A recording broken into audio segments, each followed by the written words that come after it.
नमस्कार साथियों, स्वागत है आपका आपके अपने YouTube चैनल जीएस एवरीडे में। दोस्तों, एक बहुत बड़ी खबर निकल करके आ रही है जो कि आपके दरोगा का जो पीटी एग्ज़ाम दरोगा सार्जेंट का हुआ था उसके रिगार्डिंग। और साथ ही साथ इस वीडियो में हम लोग दोस्तों देखेंगे 67th बीपीएससी के जो एग्ज़ाम्स डेट और सीडीपीओ को लेकर के, और जो भी आगामी जो भी बीपीएससी से संबंधित एग्ज़ाम का कैलेंडर है उसको लेकर के। तो चलिए दोस्तों, बने रहे चैनल पे अंत तक। और अगर आप पहली बार विजिट कर रहे हैं चैनल पे तो चैनल को सब्सक्राइब जरूर कर लीजिएगा ताकि आपको ऐसी ही इन्फॉर्मेशन मिलती रहे बराबर। इस वीडियो में हम लोग देख सकते हैं यहाँ पर कि दरोगा और सार्जेंट का जो पीटी रिजल्ट है, ये देखिए पटना के हिंदुस्तान में ब्यूरो अखबार में आया है कि दरोगा पीटी का जो हुआ था एग्ज़ाम हुआ था उसका रिजल्ट इसी माह में आएगा। सही में दोस्तों ये रिज़ल्ट एकदम आ सकती है, इसी माह में आ सकती है। और अगर सब चीज़ सही रहा तो संक्रमण का दौर अगर थमता है तो मुख्य परीक्षा भी जल्द ही होने की संभावना है। तो हम इसमें बात करने वाले हैं कि जो 2213 जो आपकी पोस्ट पे एग्ज़ाम हुई है 26 दिसंबर को, ठीक है, और जिसमें कि 1998 जो है दरोगा के पोस्ट है, और साथ ही साथ सार्जेंट के है सो 215 सीट्स हैं यहाँ पर, ठीक, टोटल। तो इसके रिज़ल्ट आने वाले हैं और लगभग 45,000 के आसपास में है सो टोटल रिज़ल्ट आएंगे। और ये जो रिज़ल्ट है सो जल्द ही है सो अब प्रकाशित होने वाला है, इसी महीना में आ जाएगा, नहीं तो फरवरी के आपको फर्स्ट वीक ऑफ फरवरी में आ जाएगा, ठीक है, आने की पूरी संभावना है। और देखिए इस पे है सो, चूँकि इसलिए मैं बता रहा हूँ कि जल्दी आएगी क्योंकि पिछले बार भी जो 2446 पोस्ट का एग्ज़ाम हुआ था उसका भी रिज़ल्ट है सो जल्द ही प्रकाशित किया गया था। 1-2 महीने में है सो दरोगा है सो अपनी रिज़ल्ट दे देती है। और बात रही आंसर की वगैरह आने की, तो अब देखते हैं कि आने वाले समय में क्या होता है। फ़िलहाल तो रिज़ल्ट की बात चल रही है, तो रिज़ल्ट मुझे नहीं लगता है कि आंसर की जारी करने वाली है, क्योंकि आपको भी पता है कि आयोग कितनी ज़्यादा है सो साफ़ सुथरी है। तो यही है बात। और इसमें देखिए एक सबसे बड़ी इम्पॉर्टेंट बात और आपको बता दूं कि प्रारंभिक परीक्षा का जो रिज़ल्ट है तो जारी हो ही जाएगा कि फर्स्ट वीक ऑफ फरवरी तक। लेकिन आपके इसमें एक और इम्पॉर्टेंट बात है कि आपकी जो एग्ज़ामिनेशंस मेंस की होगी तो मुख्य परीक्षा सिर्फ और सिर्फ पटना के ही विभिन्न केंद्रों पर लिया जाएगा। इस बात पे भी आप लोग गौर कीजिएगा कि इस बार जो होगी पटना में होगी। क्यों होगी? क्योंकि पिछले बार जो हुई थी मेंस की एग्जामिनेशंस विभिन्न कई सेंटर्स पे हुए थे विभिन्न ज़िलों में, तो वहाँ पर हुआ था क्या कि मतलब बहुत सारे क्वेश्चन आउट, सेंटर का सेटिंग हो जाना, तो इस तरह की घटना देखने को मिली थी। इसको मद्देनज़र रखते हुए अब की बार जो आपकी मेंस एग्जाम होगी सारे के सारे एग्जामिनेशंस आपकी सिर्फ पटना के विभिन्न केंद्रों पर ही ली जाएगी। ये बहुत अहम खबर है। और बात करते हैं दोस्तों इस एग्ज़ाम्स के कट ऑफ की, तो कट ऑफ नो डाउट दोस्तों आप देख सकते हैं ये प्रीवियस 2019 वाला जो एग्ज़ाम था उसका ये कट ऑफ है, ठीक है। यहाँ देख सकते हैं कि जनरल का कट ऑफ कितना गया था 66%, EWS का 58, BC का इतना, EBC का इतना, इसी तरीके से SC ST सबका ये कट ऑफ दिया गया है। इसमें मैं बता दूं कि पहली बात जो कट ऑफ इसमें जो ये 3 जो कैटेगरी है, पहले मैं महिलाओं का बता देता हूँ कि इसमें EWS महिलाओं में मैं स्पष्ट बता देता हूँ। महिलाओं में जैसे कि EWS हो गया, EWS कैटेगरी, ठीक, फिर उसके बाद EBC कैटेगरी, फिर उसके बाद SC कैटेगरी।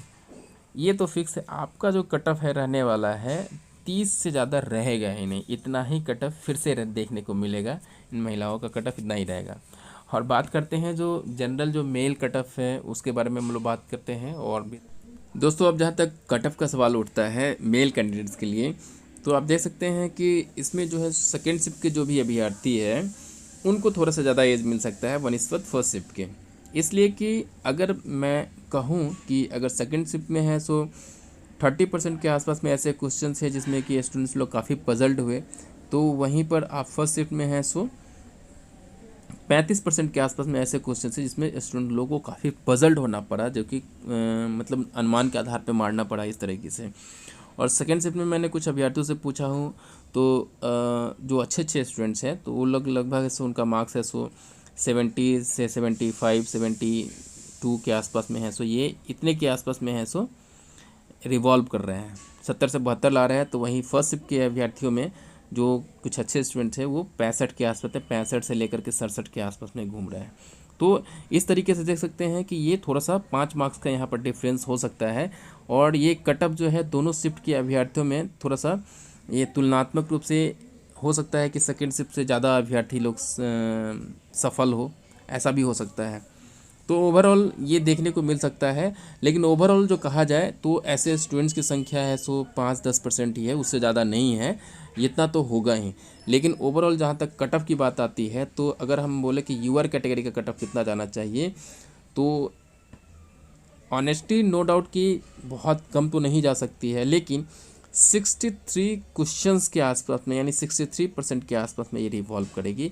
ये 64 भी हो सकता है और 64.5 भी हो सकता है। ये मैंने क्वेश्चंस का एक जो दायरा है सो बताया। वही ओबीसी कैंडिडेट्स है, तो ओबीसी कैंडिडेट्स में यही कट ऑफ है सो आपको 61 के % के आसपास में रिवॉल्व करेगी। और वहीं ईडब्ल्यूएस कैटेगरी का कट ऑफ, एससी का, और बात करें इसमें ईबीसी कैटेगरी जो हो गई एक तीसरी कैटेगरी, तो इन तीनों का जो है सम्मिलित रूप से जो है सो कट ऑफ 56 के आसपास में रहने के पूरे चांसेस है दोस्तों। तो इस तरीके से तो इसमें से एक दो ज़्यादा भी हो सकता है, कम भी हो सकता है, तो लेकिन इसी के आसपास में है। ये लोग सेफ फील कर सकते हैं कि सिलेक्शन में आ जाएंगे आसानी से। ठीक है, तो ये ओवरऑल एक कट ऑफ रहा है अनुमान के आधार पर, और वो तीनों महिलाओं का जो कट ऑफ मैंने बताया था वही रहेगा। ओवरऑल यही कट ऑफ, इसी के आसपास में अगर आप हैं तो अपने से फील कर सकते हैं। हालांकि रिजल्ट बहुत जल्दी ही जारी होने वाली है।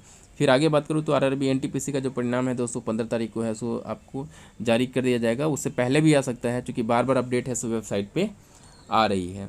साथ एक बात, कल मैंने एक वीडियो डाला था कि बीपीएससी के 67वीं का एग्ज़ाम कब होगा, इसके रिगार्डिंग और भी बहुत सारे कुछ अपडेट थे, जिसमें कि 40 कर्मचारी है संक्रमित हो गए थे, उसके बारे में जानकारी थी। तो मैं बता देना चाहता हूं कि लास्टली कि डॉक्टर रंजीत कुमार सिंह हैं, जो कि आईएएस है अभी, तो इन्होंने है सो अभी एक ट्वीट किया है कि 67वीं का जो पीटी है वो अप्रैल 17 को होने की संभावना है। वहीं सीडीपीओ की पीटी कहा जाए तो लास्ट अप्रैल में, यानी 24 अप्रैल तक अभी तक संभावित है इनके अनुसार से। और कैलेंडर है जो बीपीएससी का 20 जनवरी के बाद में रिलीज़ कर दिया जाएगा। तो इस तरीके से आप लोग समझ सकते हैं कि एग्ज़ामिनेशन जो है, कोरोना का ठीक है स्थिति है, सभी लोग जूझ रहे हैं, लेकिन एग्ज़ामिनेशन जो है इसी के आसपास में होने वाली है। और भी जो भी एग्ज़ामिनेशन है सारे के सारे आप लोग समझ के चले कि हाँ मार्च तक का टाइम है, मार्च के बाद आपकी एग्ज़ामिनेशन कभी भी हो सकती है फ्रेंड्स। ठीक है दोस्तों, तो यही जानकारी रही दोस्तों। फिर हम लोग मिलते हैं अगले वीडियो में कुछ नई जानकारी के साथ। तब तक के लिए दोस्तों आप लोगों का बहुत बहुत धन्यवाद।